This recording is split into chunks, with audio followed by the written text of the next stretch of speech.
Hey everybody, I hope you're all doing well. On today's episode, we're going to be doing a West African comfort food known as fufu.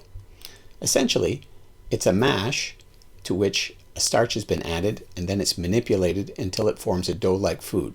It's often served with soups and stews. In this particular case, I'm going to be using a sweet potato version with oatmeal, and it binds it together. And I'm also going to be serving it with a goat stew with peanuts. Traditionally, it was made using a big mortar and pestle known as a waduro and a woma, and you would bash away at the ingredients, gradually incorporating flour and water until it forms your fufu. Nowadays, you can use modern appliances. Either way, check out some West African food. Benin, Togo, Ghana, all the way down to Angola. Everybody likes fufu. I hope you do too. Anyways, let's check it out. Here we go, sweet potato fufu. Only 2 ingredients, 500 grams of sweet potato and 150 grams of oatmeal flour. Now the sweet potato is pretty self-explanatory, and for the oatmeal flour, I just took flakes, put it into an old coffee grinder, and ground it up into a flour. You could also use a food processor if you like. The main idea is to add a thickener to your mash. Oatmeal has a naturally sticky carbohydrates, and this makes the job a bit easier. Anyway, we cut our sweet potato in half, then along the length, and then crosswise into fairly large chunks, just like this.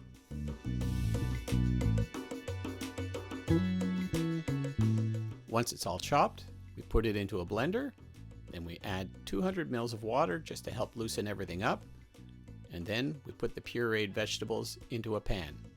We're going to add about a gram's worth of salt, cover it, and cook it on low for 5 to 7 minutes.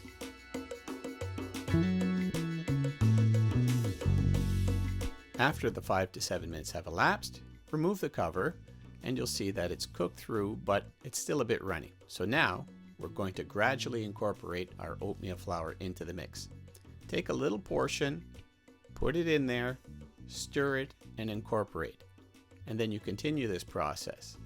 You may or may not use all of the flour. You might require more, but this depends upon your sweet potato, how old it is, and how much moisture is in there. So gradually add and stir. Add and stir.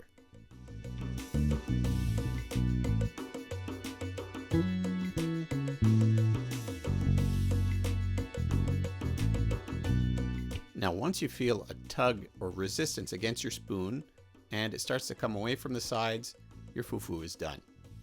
Then what we do is we transfer the mash onto a piece of plastic wrap, gather it up into a ball, and then we're going to let it cool down. Once we're ready to serve, you just leave it at room temperature, but just gather it into a ball, put it in the fridge, and you're ready. Sweet potato fufu, 2 ingredients, easy.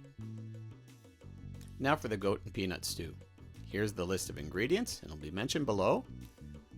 And the main thing is, if you like it hot, keep the habanero pepper. If you don't, use 3 to 4 green serranos or the amount of heat that you can tolerate.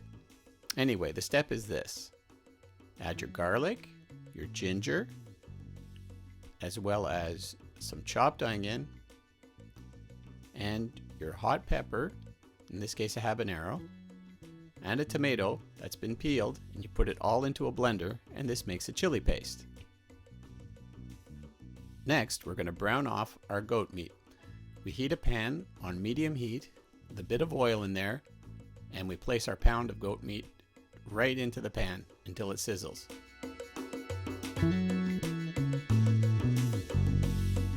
It's important to make sure that the meat is brown, so look for those caramels and those sugars, and they'll adhere to the pan.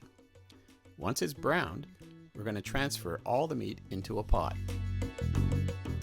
However, we want to maximize the flavor here, so we'll take the residual oil out of the pan, and we're going to deglaze it with water, and we're going to take a wooden spoon to scrape up all the bits that are off the bottom and transfer them into the pot.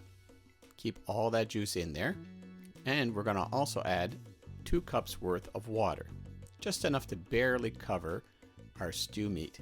Then we're going to add the chili paste that we made earlier, and then we're going to cover and cook. Now I like to add a bit of salt, about a gram's worth, but that's about all you have to do. So you cover it up, and then you cook it for 35 to 45 minutes, and then it should come out looking like this. Now what we're going to do is we're going to remove about a cup's worth of the cooking liquid, and we're going to add this to the peanut butter in the blender.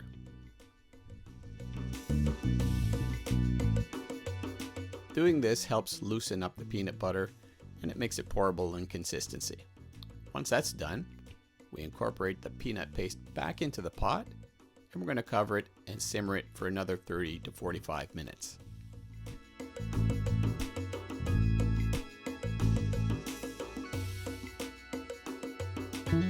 After the time has elapsed, you'll notice the oil separates on the surface, and that's an indicator it's done. So now you just take your fufu, roll it up in your hands into a nice small ball, dip it into your groundnut stew, and enjoy what you did. Anyways, hope you have a great week, people. Enjoy your fufu and goat stew. Cheers, everybody.